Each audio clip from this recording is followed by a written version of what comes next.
Hello, and welcome to our discussion on evaluating evidence. Today, we are going to talk about how to test a source's credibility, some common reasoning biases, the importance of evaluating every aspect of an argument, how to assess if an argument is valid and if it should inform your decisions moving forward, and personal principles to always keep in mind when presenting arguments to someone. Okay, so let's start off with source credibility.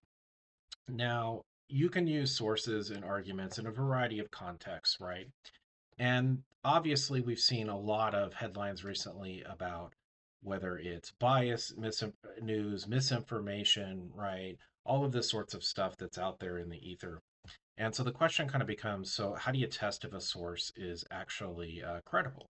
Now, there's a variety of tests you can use that I'm sure you've heard of. I'd like to go through the following sort of elements, which is reliability bias. Are other outlets reporting it, and is it current? So, reliability bias, is it pervasive information, and is it current? So, let's talk about reliability. What reliability basically refers to is this information coming from a source who would know or is typically accurate about this piece of information or whatever it is they're opining on? So let's say they are the source that you're getting the information from is the source themselves. So they say A is true because I'm telling you A is true. I was there, I would know, right? Excuse me. So the question is the person that's telling you A is true, are they somebody who's normally right? Okay, are they somebody that would know? Do they have the either insights or expertise or knowledge to know? That's basically what you're asking with reliability. Now, when it says there reliability of author and sources, that basically is just pointing out that sometimes there's two levels to reliability. So the first level to reliability is like I just mentioned, which is the person if they're the source of the information, do I think they would know? Are they typically accurate? Would they be accurate? The second level of their sources means sometimes somebody is reporting information, but they're not necessarily the ones who you have to ask yourself, would the sources they got the information from be reliable? So in other words, sometimes somebody can be reliable who's the where you got the information, sort of the talking head that gave you the information, but where they're getting their sources might not be reliable. So you have to like sort of dig into that second level basically. So if they are not the first hand account of that information or the one who's giving that opinion, they're sort of reporting on somebody else's data or somebody else's evidence or somebody else's information. You then have to ask yourself, is the somebody else, are they reliable, right? Would they know? Do I have access to that information? So those are kind of like the two levels that come into play of reliability.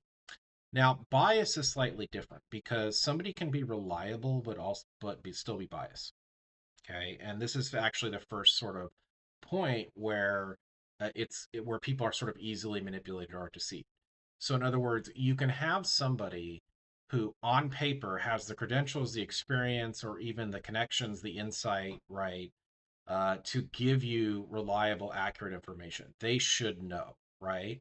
But do they have a reason to be biased? So, an example, obviously, the most common reasons might be a financial motive. So, this would be, for example, you have a doctor and they're a medical expert, but yet, and they give an opinion, right? Well, if let's say that doctor, like a team of doctors and nutritionists and scientists or what have you, they were commissioned to do a report on is aspartame. Aspartame is the artificial sweetener that is used in a lot of beverages, right? Like, for example, Diet Coke or Diet Pepsi and things like that. Is aspartame harmful to humans? Does it cause cancer? Right. And so you have these medical researchers, they do this study and they come out and they say it is not harmful to humans. Drink up, enjoy a Coke, right? So they are reliable on the surface. They have the medical background, they have the research background, right, to tell you whether or not to give you what you would believe would be an accurate opinion, and also to conduct the study in a vigorous, valid way, right? Now the problem is, what if they're being paid by Coca-Cola to do the study, right? What if PepsiCo is paying them to do the study? That's where the bias comes in. So oftentimes you'll see people that have the credentials to be reliable, but when you look at who's paying them, right, to give those opinions, if they're a paid consultant, paid contributor, you name it, right? That's where the bias can come in. And so sometimes you have to ask yourself that. And again, this goes to the author and the sources. So the difference is, again, the author is basically when you get information from somebody and they're giving the firsthand account. They're like, it's my data, it's my information, it's my opinion. I don't have a source. The source is me, right? You got to ask yourself, are they biased? Just like you ask yourself if they're reliable. Now, if they have secondhand sources, they're like, well, I got the information from somewhere else, and that's now where I'm giving you this opinion. That's where you have to ask yourself, would the place you got the, when with the person or the people or the place where they gathered that information from to give you their opinion or to like give you a summary of it, are they biased? You got to ask that too, right? So bias is just saying if somebody's reliable on the surface, right? Do they have some of the reason to be biased, right? Obviously, somebody can also be unreliable and unbiased, but it's just pointing out there's these like two little subtle levels there that you got to keep in mind. And also just again, just keep in mind the differences. Are other outlets reporting it? So this notion of our other outlets reporting it is basically just kind of this is sort of like trying to use some common sense. So particularly the more outlandish something is. So when you see something, you see a headline or you see a little blurb or a quick video and it's just something so outrageous. It's a crazy quote, it's a crazy headline, it's some video of some atrocity, and you're like, oh my God. Or if somebody even makes a comment, right? They say something, you see a public figure say something that sounds so terrible. They're like, did you know A is happening? Use some common sense. The more, especially the more outrageous it is, right? So if A was really happening, don't you think other people would be talking about it and reporting on it? If they're not, that means it's probably not true because they would be, especially again, the more outrageous it is. And it's amazing how many people just don't even bother applying that test. And they, give themselves whatever reason why other people aren't reporting it. It's ridiculous, right? If something is going to get clicks and headlines, other people are going to want those clicks and headlines too. They're going to report on it, right? So one of the basic tests to see if something's accurate or whether or not you should buy into it is to ask yourself, well, is it out there? Is it pervasive? Pervasive meaning is it everywhere, right? Are other people reporting this? If other people are not reporting it, it's probably not true, right? It probably means it's a fake video. It probably means that's not really what's happening there, right? If you don't see other people reporting it. And, you have all these like, this kind of goes into too, just like something we see in recent years in the news, like, the excuse as to why other people aren't reporting it and why only one side has a scoop, so to speak, or one like little area, or why one person has the headline and nobody else does, is all these different conspiracy theories about how it's a cover up or it's all this and that. It's like, again, use some common sense. Uh, all major news organizations are filled with people from all over the country who went to all kinds of different schools, have all kinds of backgrounds, who also, by the way, have worked for multiple companies, including companies on both sides of the aisle, so to speak, if you think news is biased. The notion that they're all just massively covering something up and you're only hearing about it, and because of that, you're only hearing about it in one place is absurd. It is just defies all logic and rationality because these people all come from different backgrounds. Why would they all agree on this cover up? What's the reason for it, right? They have no reason to all agree. Again, some of them have worked for companies that everybody accuses of being on one side, while they simultaneously then turned around and worked for the other company. So they're not homogenous, meaning they're not all, a conspiracy like that only works if they all have the same mindset and background. They don't. So it doesn't, it's ridiculous. The reason you're not hearing about some of these things in other places is because it's fake. It's not real. It's not really what's happening. The outlandish headline or the crazy extreme video probably is fake, right? So ask yourself if it's pervasive. That's one of like the common tests. Is it everywhere, right? Or is it at least everywhere within a short amount of time? Obviously, sometimes people get a scoop, right, and they get it first and they get it early. But eventually, if you're not seeing that everywhere, then it's probably because it's not a thing. Uh, so just kind of be aware of that. So if you think about it, those four are kind of like the keys that I'd like to look at. So again, reliability, which is basically just would they know? Is this somebody you trust to like come with this conclusion and give you the right information? Whether it's them or their sources. Biases, okay, even if they whether they're reliable or not, do they have skin in the game? They got a reason to lie to you, right? or not. So remember to consider that. Usually it's a financial motive. Would be a reason for bias. Are other outlets reporting it? Is basically just asking yourself, is this also being jumped on by other, whether it's news sources or social media, like is it out there, right? Because if it's only coming from one or two places, that probably is an indication that what you're looking at isn't real because they would have jumped on it. Another thing you will oftentimes see, it depends on the context you're watching this video, is certainly like college classes. We'll talk a lot about something called in library. This actually comes from librarian sort of research, but this notion of what's called the CRAP test. So the CRAP test is basically asking yourself, is the source, how current is it, right? How relevant is it?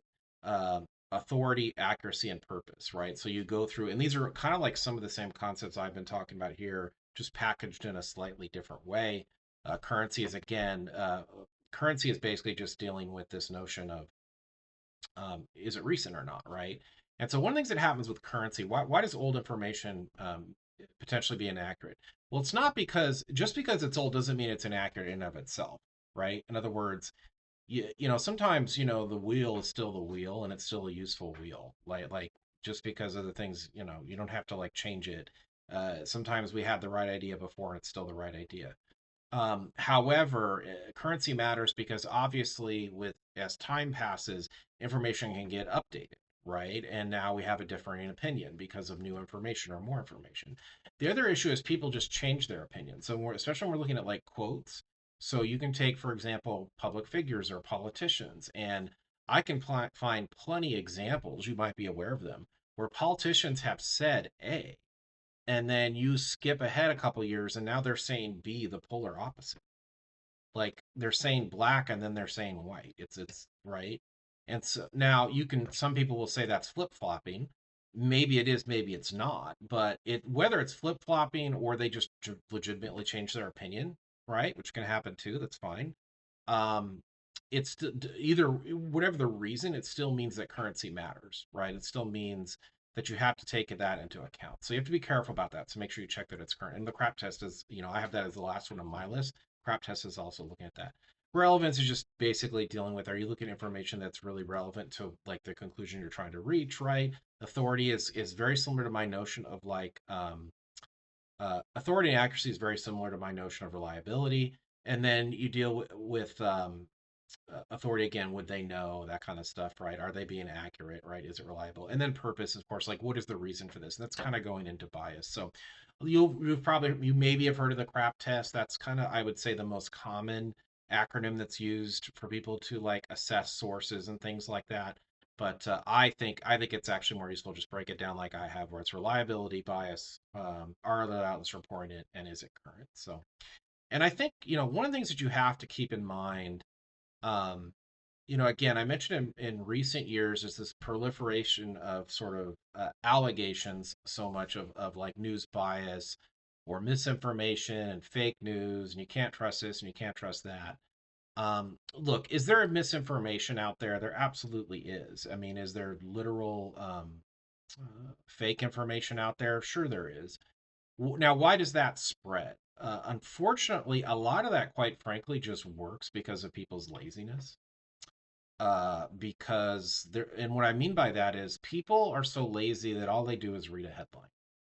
I mean, if they click on something, and a lot of people just get stuff from social media right now, and if something's two paragraphs or more longer, it's too long, didn't read, right? If a video is more than a minute, too long, didn't watch. And unfortunately, guess what? To understand the real picture and the full picture of things and to understand the truth, sometimes the truth is longer than two paragraphs. Sometimes you gotta like pay attention for more than a minute, right? You might have to watch a video longer than that. So when you're just reading headlines, and we're in this culture where people are very, they're just lazy, right? They're just fragmented, where they just don't have an attention span. They don't consume a lot of information. That it's easy to lie to them, right? Because they're not going to do their homework. I can put the outrageous headline on social media, or the outrageous quote, or the AI video, and people will just buy it because they can't be bothered to spend 5 minutes actually reading more into what actually happened, right? Or doing any kind of Googling, right? And so it works because of a lot of that. And then you have our access to information, right? Like we have all this information at our fingertips now, whether just by having access to the internet, and not only the proliferation of the internet, but social media and our phones, right? We've got the internet constantly right there in our hands. So you have easy access to information, short attention span, not doing our homework, and that's how a lot of misinformation spreads, unfortunately. Now, how can you combat that? A big way to combat that is to actually, for things that matter to you, things that you care about, is to actually put in the effort to do some research and learn about those things. Learn about them, find out, spend more than 2 paragraphs reading or 1 minute watching a video, right? Or just reading a headline. And not only doing your homework, but looking at more than one source, right? Looking at sources from both sides of the aisle, like that kind of stuff. And that's how you can kind of combat it and get a more accurate picture of things. It's unfortunately just something we're going to constantly have to deal with because there's money to be made in shaping people's opinions. And not just money to be made, but obviously ideologies, right, to be promulgated and sort of adopted by a culture by shaping how they vote and things like that. Now, another thing, I've mentioned this in previous videos that I will say, just kind of wrap up this notion of like information bias and being careful about that. So again, you got to do your homework. If you do your homework and you look at a lot of sources, you take some real time to research something, a lot of times you can flesh out misinformation. Now, I will say again, I'd alluded to this a little bit earlier. I do think this notion of like all information is bias and fake and blah blah blah is totally overblown. Not every news outlet's lying to you. They don't all have an agenda. They're not all. It's not all some conspiracy. And the reason I'm saying that kind of sarcastically is like I just said it a minute ago. For that to be true, I mean, the odds of that, the illogic of that type of thought, the reason that is so crazy. First of all, that's just like ridiculous, and the reason it's so ridiculous is because the people that work in these companies, right? Whoever you want to accuse of being biased, whether it's NBC News, ABC News, all of these places, CNN, right? You do realize they've got editors, journalists that have come from all kinds of places across the country. So, in other words, different backgrounds. They came from red states and blue states, man, and they went where they could get a job. And some of them have worked for both sides. So some of them have worked for outlets that everybody's calling conservatively biased, and then they turn around and work for the outlet that everybody's calling liberally biased, right? So which is it? It's hard to get everybody together on a conspiracy when they're not all going to pull on the same side of the rope.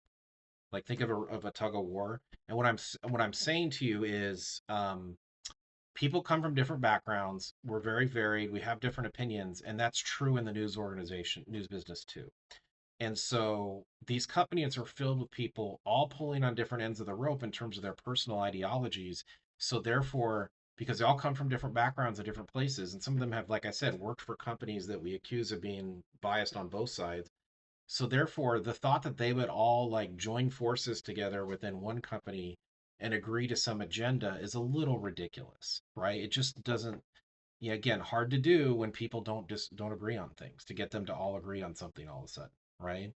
And so I think it's really heavily overblown. And quite frankly, why a lot of it's overblown is because unfortunately we have a culture right now of very little accountability. And I'm not just talking about news. Like you can see this on social media, right? Where just like people just have no accountability. Um, they do something wrong, like somebody on social media, they do something wrong, they get called out on it, and instead of accepting responsibility for the bad behavior, their response is to say, well, you're a hater. I'm tuning out the noise. And then they post a picture of them in like Bose noise canceling headphones. I got those. Those are good. You got to get them. And they're like by the waterfall, right? It's a cop out. Like, first of all, what noise are you tuning out? What, you mean the noise you created by doing the bad thing? If you didn't do the bad thing, there would be no noise to tune out. If you didn't do the bad thing, there wouldn't be haters. How about this? Don't do bad things, right? So there's like just no accountability. Now coming back to news, right? That I thought I should bring that up because I made the comment, no accountability. But like coming back to the news thing, right? Um, what happens now, unfortunately, is the news reports something that people don't like, um, that either is criticizing them or criticizing a belief they have, and instead of um, being accountable for maybe their belief is wrong, right? Or they were misguided or misjudged something, or that maybe their guy or girl did a bad thing. Their response is to basically just call it fake, right? Well, something isn't fake just because you don't like it, right? Something isn't true because you don't like the truth, because it's inconvenient for you, right? If Ted Bundy was alive today and I called him a serial killer, he'd get to like call it fake news and go on social media and say he's tuning out the noise, right? Ted Bundy is a serial killer. We have DNA evidence of that, and it's confessions. But right, just because you don't like to hear something doesn't make it fake. It's still real. Sorry, you don't like to hear it. And it doesn't make it biased. Just because the news is telling you something you don't want to hear. That's not bias. That's not fake. That's an inconvenient truth. If you don't like it, then maybe you should be accountable for that truth and make some changes to correct it, right? Maybe not do the bad things, ride a different horse, so to speak, and not back somebody who does bad things. It's not fake because you don't like it. And it's not biased because you don't like it. It's not an agenda because you don't like what you're hearing.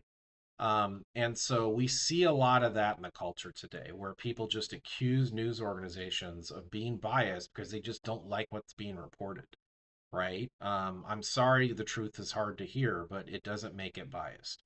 So I didn't mean to go on like a huge rant about that, but my point about like some of this discussion about misinformation or fake news, if you will, is yes, it's absolutely out there and it's absolutely a problem, particularly on social media, because social media platforms are designed for like quick hits, right? Just a headline, just a short video, just a paragraph. So it's a real problem. And there is a problem with news bias too. That is a real problem. There are news outlets that are super biased. And I think we know that, right? Whether it's conservative or liberal. So, like, that's true too. It is a real problem. But my point is, it's not necessarily, particularly with like mainstream news organizations, it's not as like so out of control as everybody's acting, right? Like I think part of why they're acting like it's out of control is because they just don't like the truth about what's being reported. Uh, um, and so that's kind of what I'm trying to say. It's a problem, but it's not as widespread of an issue in mainstream news outlets as people are acting like. I guess is what I'm trying to say. So hopefully that kind of makes sense. But these are the ways you can test a source's credibility when you're trying to look at sources, whether it's forming sort of like your own opinion, sort of like making an argument that convinces yourself. Whether it's an argument that you're writing like in a paper, right, for that sort of stuff, or like a college paper, or you're giving a presentation or a speech, obviously, in those situations as well. This is how you want to vet your sources when you're trying to determine if they are good sources to be using. So let's talk a little bit about, we talk about like sources of information. Let's talk a little bit about common reasoning biases. So, for example, let's say you're getting like valid sources of information, they're reliable, they're not biased, it's current, right? All this sorts of stuff, right? Let's talk about some other things that can kind of go wrong and sort of the evaluating evidence, or really, this is also kind of now talking about reaching conclusions in some respects, right? So, you've got what's called selective exposure, selective retention, confirmation bias, and framing. And I've mentioned some of these in previous videos, but these are basically natural traits that people have when they're sort of evaluating evidence and then reaching a conclusion, right? So we all kind of fall into these, and these can bias our conclusion, right? And also sometimes bias the evaluating evidence process. So selective exposure is looking only at information that will confirm your prior attitudes. So we actually have a tendency to only expose ourselves to information that we think is going to tell us what we want to hear. So, we were just talking about news. Example of that would be if you are politically liberal, let's say you're politically liberal leaning, that person, you follow the news, that person likely goes home and they watch Fox News. I'm sorry, they watch MSNBC, and it's the only thing they watch, MS Now, right? Why? Because MSNBC, formerly MSNBC, now called MS Now, they're known to be a very liberal news network, right? So you go home, they're going to tell you what you want to hear because you're politically liberal. Somebody who is more politically conservative leaning, they're more likely to go home and they just watch Fox News. Fox News is known to be politically conservative, right? It's going to tell them what they want to hear, and that's it. Now, the problem with this is only exposing yourself to evidence, to sources, or in this case, news outlets, right? Since we're going to use this example, that is kind of on your side of the aisle, so to speak, is you're only getting one-sided information, right? So, and that then biases your conclusions and your opinions because you then are only really getting a feedback loop that is reinforcing what you already thought. So you already believed A, you're exposing yourself to information that's telling you A, so it's this feedback loop of A. You never consider B, C, and D. And there is research that shows, like using that news example, where you can pull audiences who only watch a certain network, and then you ask them about their political opinions, and their political opinions will mirror that network, right? Now, maybe with that research, you can argue it's chicken or the egg. Like, which one, is the network telling the audience what they think they want to hear, or are they giving you the opinion? Like, that's, I guess, up for debate. But the point is that selective exposure, like, it creates this potential problem, right, where you're just not getting the other side. Selective retention. So this is actually a weird one that a lot of people aren't as aware of, which is that we tend to only remember information that agrees with us. So an example would be, um, I teach interpersonal communication sometimes courses, college courses as well. And in those courses, we have a whole section on relationships. So one of the things that can happen in relationships is a relationship ends, and then you get removed from that relationship an amount of time. You're no longer grieving the relationship. You're no longer going through, let's say it's an intimate relationship. You're no longer going through the breakup. You've kind of moved on, right? So now we get a couple of years down the road. And you will oftentimes, it doesn't have to be an intimate relationship, it could be any kind of relationship. You will oftentimes look back at that relationship more fondly as time passes, right? And what's going on there is you tend to be remembering the good times and kind of forgetting the bad, right? So that's selective retention. You kind of like the bad falls by the wayside and you remember the good. And it doesn't necessarily mean there's anything wrong with that per se. It might just make you a happier person in life, but it's still just be aware of what's going on there. A little bit of that is selective retention, where you're kind of only remembering the good part. And there might have been, if you think about it as a relationship, hey, there was a reason you broke up, right? Like, it might not be as great as you're like looking back upon it as, but that's selective retention. So a little bit of a weird one, but that can obviously create biased conclusions because we're only going to remember the stuff that agrees with us. Framing is when you present information from a strategic angle. So this is when you purposely try to spin it. So I mentioned before, this would be like, I want you to view something a certain way. So I present it in a way that's going to make it look like lead you to that conclusion, right? And a frame can be the truth, but the truth looks like maybe only part of the truth, right? To make you reach a certain conclusion. It could be a certain spin on the truth. A frame could be a lie. It could be a mixture between the lie and the truth, and that's where it can be really effective when you spin or frame things, so to speak, is because if it's a mixture of a lie and the truth, is it's hard sometimes for the audience who's or somebody else who's hearing that argument to know where the truth ends and the lie begins, right? If you mix them well. So that's what framing or spinning something is on purpose. Obviously, that can create biases, especially if the source where you're getting the evidence, right? We're focusing on evaluating evidence, right? So if somebody's giving you a piece of information that you're using to reach a conclusion, if that's the evidence they're giving, or maybe if their evidence is a conclusion in of itself, they're like, the piece of evidence is, hey, you should believe A, and you're trying to decide, should I believe A? Right? Well, if they're purposely framing that, right, then that can create a problem. And then confirmation bias is interpreting evidence as confirming one's existing attitudes. So this is a scenario where you already think A, and or no, let me rephrase that. You want to believe A. It could be A or B, but you want to believe A. And so anytime you get information, you kind of interpret it as A, right? It could be B. It could be telling you B actually, but I want to believe A.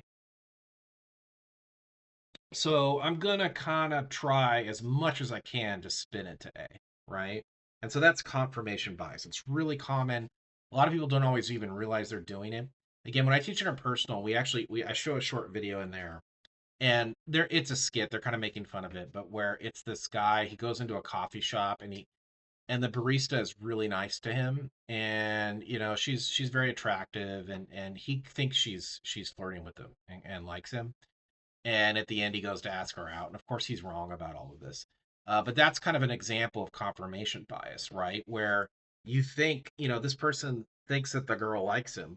Uh, or he wants to think that, right? He likes her, so he's hoping that she's indeed flirting with him.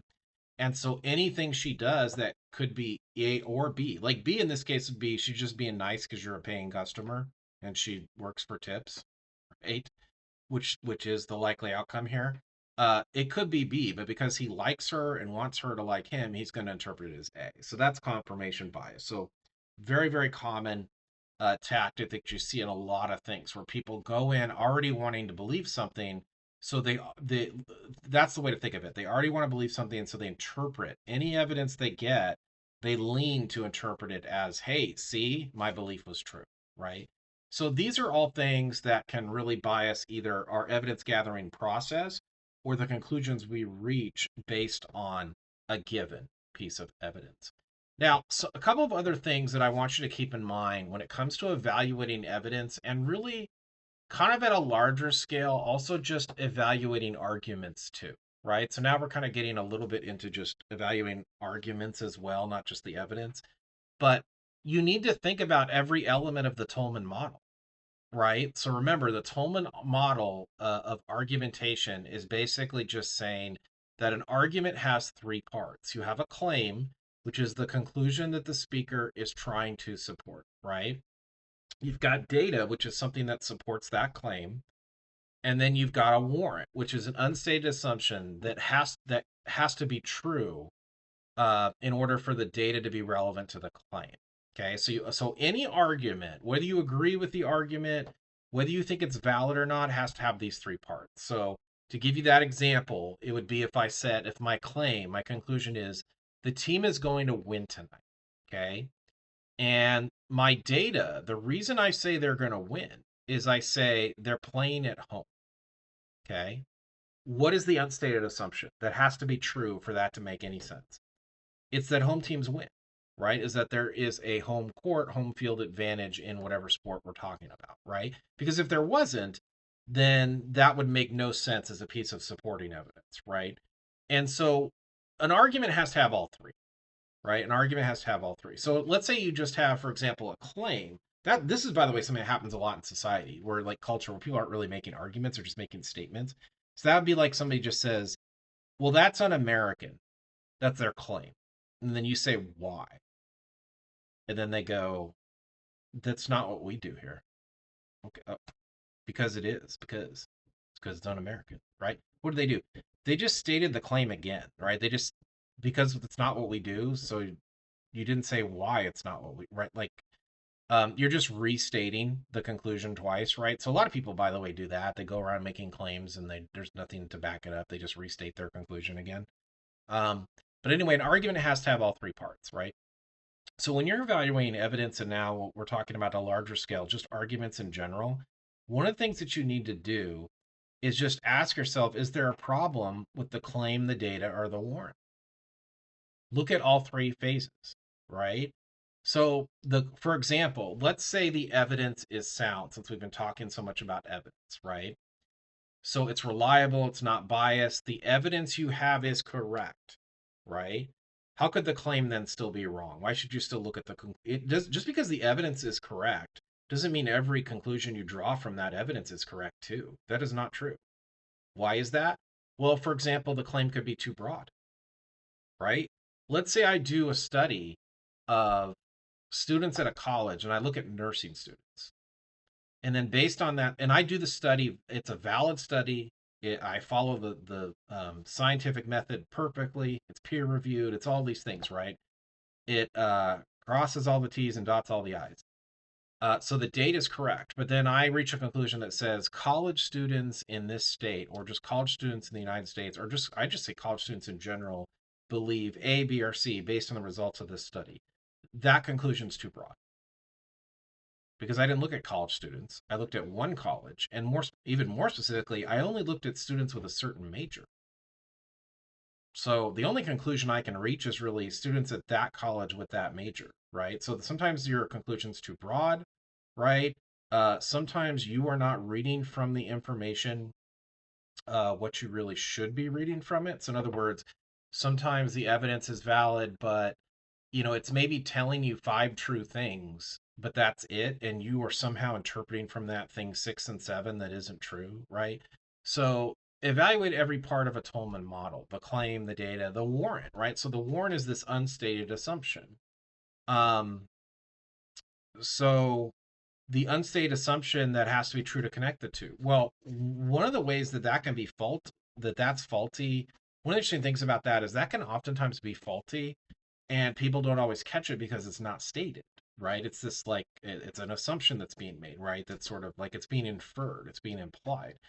And so you got to ask yourself about that. Is the argument implying something, right? Is it inferring something that just isn't accurate, right? And so when you look at an argument, I'm just saying make sure to determine if an argument's valid. We've been discussing a lot about, excuse me, how to determine if evidence is valid, right? But what I'm saying is when you're evaluating evidence, then to use in an argument, once you've evaluated the evidence, you also got to make sure the claim is valid as well, right? And you also got to look at the warrant. And even some of these reasoning biases we just discussed, we're starting to get at some of these evaluations of the conclusion. So you have to evaluate all three parts, right? Just make sure you think about that, right? So, and by the way, a way that the warrant could be bad, we've talked about why datas could be bad or why maybe some of your conclusions could be bad.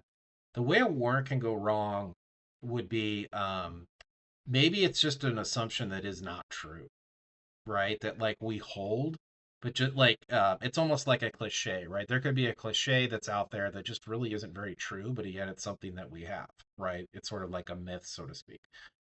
So the assumption, the warrant part might not be true. Like for example, what if in this case with this team, what if this team had a terrible home record, right? Or they actually played better on the road, right? Then that warrant wouldn't be true. So make sure you're just assessing all three. Okay.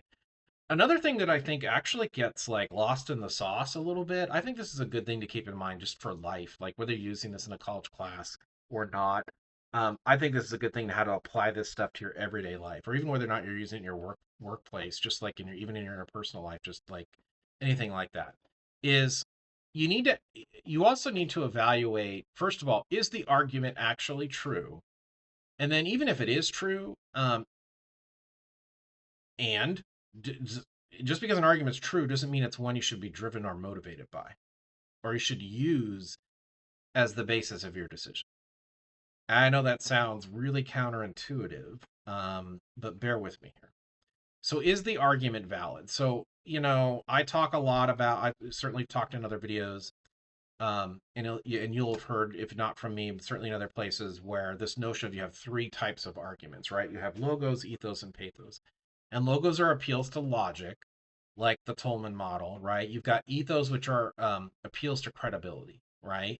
So believe my conclusion because it's supported by something we essentially always trust or presume is valid. So this is the classic trust me, I'm a doctor, right? Trust me because of my experience, my credentials, my expertise. And then pathos are emotional appeals. Okay. So this is doing this because it gives you some sort of emotional feeling that you want, right? It makes you happy. It relieves anxiety or stress or what have you, right? So the first question is just whatever argument you're dealing with is just asking yourself, is it a legitimate argument, right? Is the argument they're presenting true or not, right? And it might not be true, right? Like, so just ask, is this logical argument correct, right? Is this appeal to credit? So when somebody says, trust me, I'm a doctor, um, yeah, but that's, just because somebody's a doctor doesn't mean you're going to take, advice about your car. They're not a mechanic, right? Um, so it's asking yourself those types of things, right? Like, is the argument true? And I know, like, the mechanic thing, you're like, I wouldn't do that. But you see this all the time, like, where an argument, it appears, um, you probably haven't maybe necessarily heard this word, but have you ever heard the term specious? So the term specious, this will make you sound smart with your friends, I guess. The term specious is an argument that, like, essentially it seems true on its surface, or at first glance, you were like, yeah, that's true. but it's actually not. When you actually look under the hood, you're like, that's not real. That's not a thing. So an example of this, like the doctor and the mechanic thing. For example, there's all kinds of books written, audio books, podcasts now, where it'll say like in the description, hosted by, like, let's say it's a podcast, hosted by PhD, blah, blah, blah. How to win at business, right? 7 Days to a Better You by PhD, blah, blah, blah, right? And but if you actually look inside the jacket of the book, or if you do some homework on the host, whoever's hosting the podcast, their PhD is in English. They have no business experience, right? Their PhD is not in psychology. It's in something else. It's in history. I don't know, right?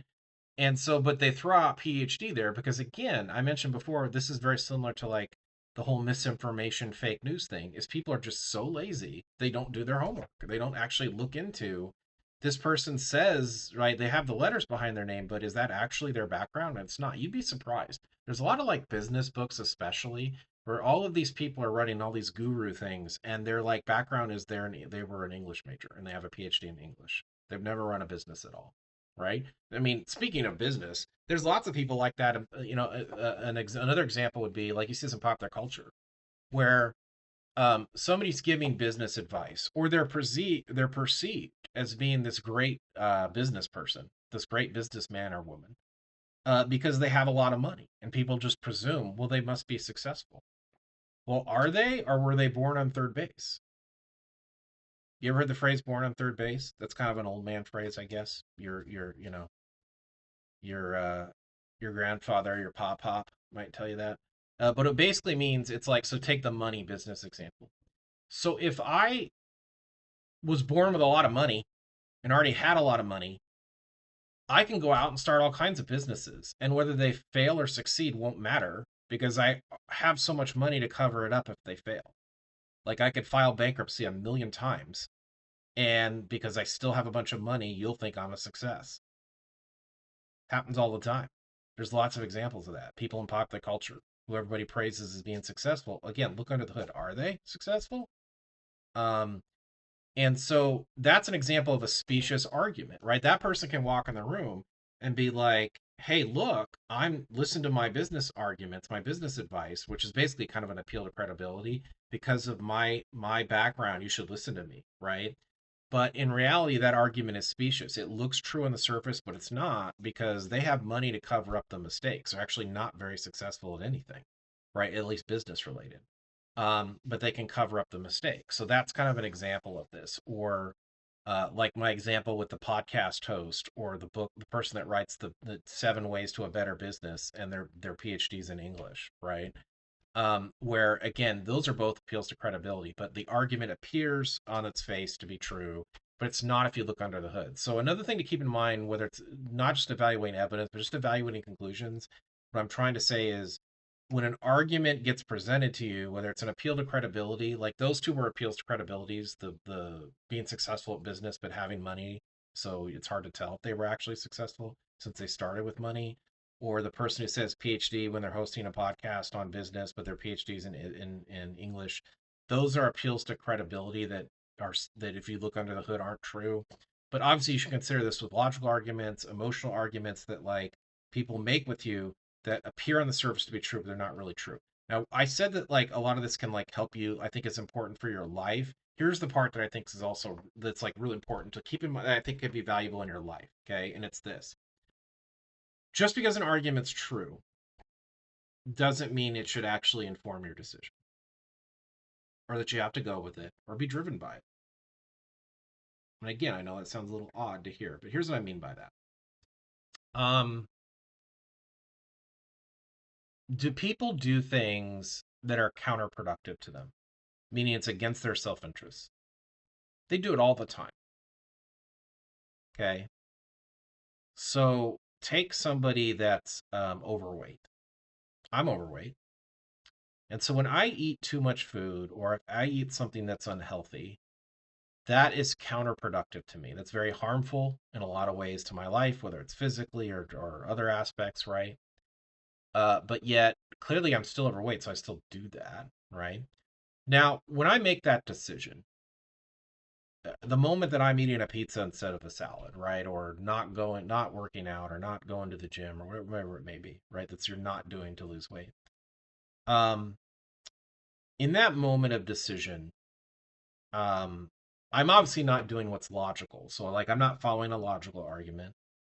I'm not following an appeal to credibility. In fact, I'm clearly doing what's counterproductive to me, what's not healthy. So why am I doing it? Well, the pizza just tastes good, right? Or pizza tastes better in a salad, and it's definitely feels better to just sleep in than get up early and go to the gym or go for a walk, right? So what are you doing? You're making an emotional decision. You're doing what makes you feel better, right? Um, Now that emotional decision in the long run has more negative consequences than benefits, right? It's not good to make that decision. But yet it gets made. I do it, and there's other people that do it, right? Um, so it's it's a real emotion. It's a valid argument, so to speak. It does feel better to just sleep in. The pizza does taste better. So my emotions aren't lying to me. So it's a valid argument. You know what the real problem is? The problem is in that moment of decision, when I choose the burger instead of the salad or the fruit, right? Or when I choose to sleep in instead of work out, the problem is that I'm letting a valid emotional feeling and a valid emotional argument, if you will, drive me. Like I'm letting that be the decision maker. I'm living my life in that moment off of emotion when I shouldn't,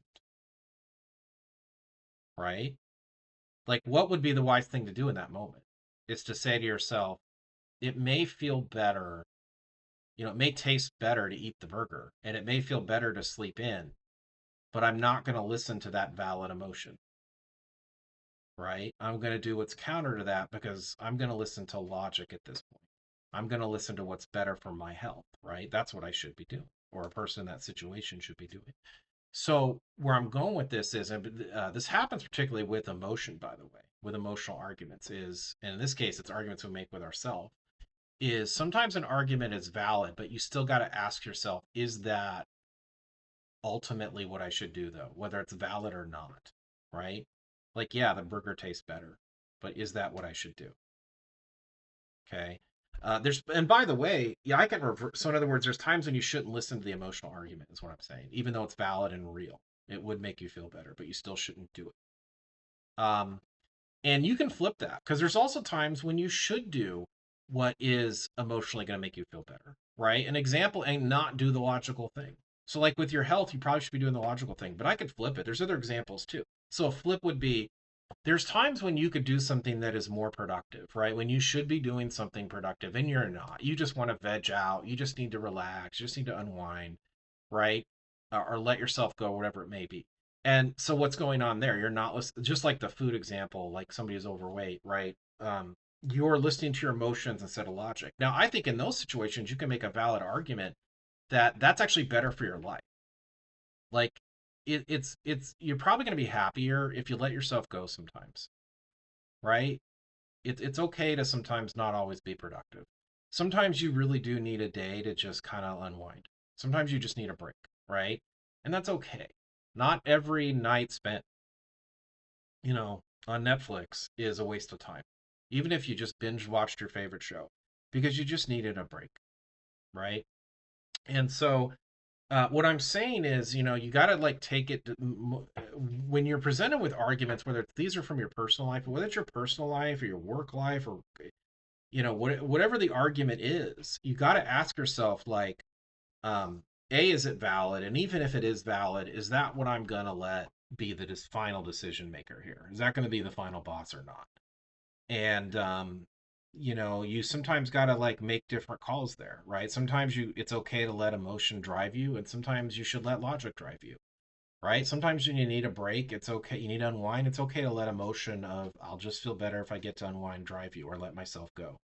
And sometimes when you got to take care of your health, to use that example, you've got to learn to override your emotion and let logic drive the bus, right? And so I'm just saying, keep that in mind in your life, right? Like, think about that. Think about, um, whether this argument's valid or not, but also, even if it's valid, should I really be making that decision right now or not? Even if it is a valid argument, right?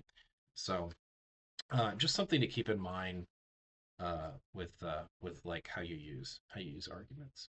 So, all right. Last thing to kind of look at here is personal principles to apply when using sound evidence. So, what this is now, this is kind of up to you for the most part, but there has been some research on what do audiences expect. So, when somebody is either literally a person one on one hearing your argument or audiences of a speech, this has been studied in all kinds of like other like more modern landscapes. So, for example, just even like when people like listen to a podcast, people or watch a show on YouTube, right? Like, what do they expect from the content creator if we're talking about YouTube or a podcast or the speaker at a speech presentation? What do they expect that person to do when it comes to how they present evidence and arguments with them? So it's almost like what are their ethical principles, so to speak, that they're looking for. So this is what audiences report that they are expecting of you. So these are some things that it's recommended, like as sort of best practices that you always apply.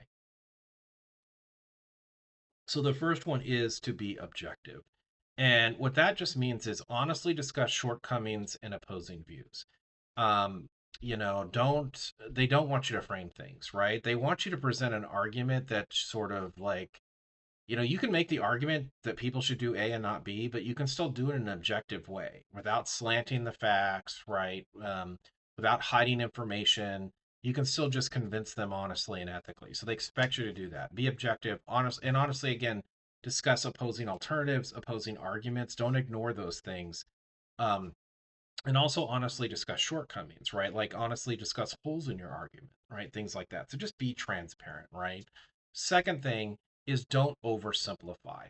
So one of the common things that people sort of get criticized for later, or arguments or audiences feel misled, is when you basically just oversimplify the process and you left out a lot of the details or the hard work, and it people just make it feel like you were then disingenuous, right, about like how difficult something was, or how easy or readily it was to be, how achievable was it.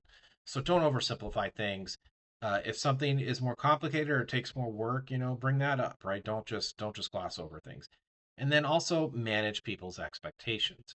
And what I mean by that is, this is actually a common mistake that gets made. It's a very much like an untrained kind of mistake, which is where people tend to come when they're trying to persuade somebody. What they do is they come into a situation and they tend to only focus on the best case scenario. So they come in the room and they're like, "Hey, do what I want. I want you to do A, and if you do A, you could get a 10." So if you think of it as like on a scale of think of it as like on a scale of 1 to 10. If 10 is the best case outcome, the best case scenario, and like 0 is baseline, it's where you're at today. 1 would be slight benefit, 10 is the best case scenario. So they tell people, all right, they come there and they go, all right, if you should do what I want, you should do A, because if you do A, you can get a 10, a 10, a 10, 10. Wouldn't a 10 be awesome? Isn't a 10 amazing? And so people are like, yeah. And let's say you give that speech to 50 people, and 25 agree to do what you want. And of the 25, five get a 10, and the other 20, like some got five, some got seven, some got three, some got two. They got all kinds of different results, right? Well, here's the problem. When you only talk about the best case scenario, you have actually set yourself up for most people to be disappointed in you, to be unhappy. Or at least they'll feel, I shouldn't say unhappy, but feel some disappointment. Now, how can I say that? Here's what's going on. So let's say you meet back with them. So of those 25 people, the five that got a 10, they're going to be happy. They got the best case scenario. But the people that got a 5, for example, or the people that got a 4, they're the ones that are going to be in other words, the other 20 people, 80% or whatever, they're going to be disappointed because they didn't get the 10, right? And all they heard, I mean, they're going to be somewhat like, yeah, I got a 4, that's great. But they're going to go, but man, it's not that 10. I really wish I had that 10, right?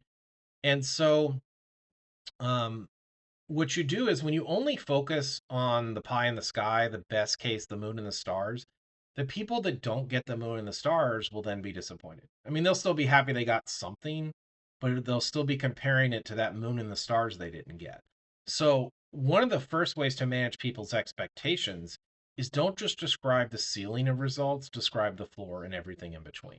So you shouldn't just describe the 10. You should describe the 7. You should describe the 5. You should describe the 3, whatever it may be as well. So now, why is that? Because the difference is the first person comes in the room and they go, "Do what I want," and you could get a 10, and a 10 is it. Wouldn't that be awesome? And the second person comes, and what they've done is they've set it up to where anybody who doesn't get the awesome, who doesn't get 10, is going to be disappointed. Now, the second person who comes in the room and says, "Do what I want," and you could get a 10, look at a 10. Isn't a 10 awesome? I agree. But you know what? If you do what I want, I hope you get a 10. But even if you don't get a 10, you can get a 7, and that's still pretty good. And you can get a 5, and that's pretty good. And you can get a 4. And you know what? Even if you get a 2, you'll be better off tomorrow than you are today because a 2 is better than 0. Now, what that person has done is they've come in the room and they basically have said, "Do what I want." And you could get a 10. But even if you don't get a 10, you have something to gain and nothing to lose because you'll be better off tomorrow than you are today. And now, pretty much anybody who does what you want is going to be happy. Okay. So in other words, then when you meet with those 25 people, the people that got a 5 will be like, he was right. He or she was right. I got a 4. I got a 5. I'm better tomorrow. I'm better now than I was, right? So that's one way to manage people's expectations. So describe all the possible beneficial outcomes. So that way anybody that gets one of those outcomes is way more likely to be happy, right? So that's what you got to do with that. Um, there's other things you can do to kind of manage expectations, like some other classic things you should always do when it comes, especially when you're persuading people in an argument or in a speech. So these would be, and these are more like business tips, but it's things like, for example, always under promise and over deliver. So an example would be, if you think something is going to take 3 weeks, tell people 4 weeks, not 3. Now, why is that? Because then when you get it done in 3, which is the amount of time you thought it would take, it looks like you got it done early. You under promised, over delivered, right? And this, you also built in a buffer week. So if anything goes wrong, right, you can cover yourself because you got an extra week. People do this with price points. If you want to profit $100 off something, build it into where you're going to profit 120. That way, and then at the end you can go, "Oh, you know what? For whatever, however manner, I was able to get you another $20 off. How's your pal? I sell smiles, right? Aren't I great? Under promise, over deliver, right? Like it looks like I saved you $20 in the end. I didn't save you $20. I always wanted to profit $100, right? I just built in a little extra profit so I could cut you a discount at the end, right? So under promise, over deliver is a common one. So these are some other ways to manage expectations. But I would think certainly for arguments or for public speaking, the big one is describe all the possible outcomes. And again, don't oversimplify. So these are just some things to keep in mind when you're evaluating evidence, when you're looking at sources, when you're also just evaluating if an argument is valid. And then, of course, also some principles that audiences expect you to apply when making arguments or presenting evidence to them. So I hope you found this video useful, and I will see you guys in the next one.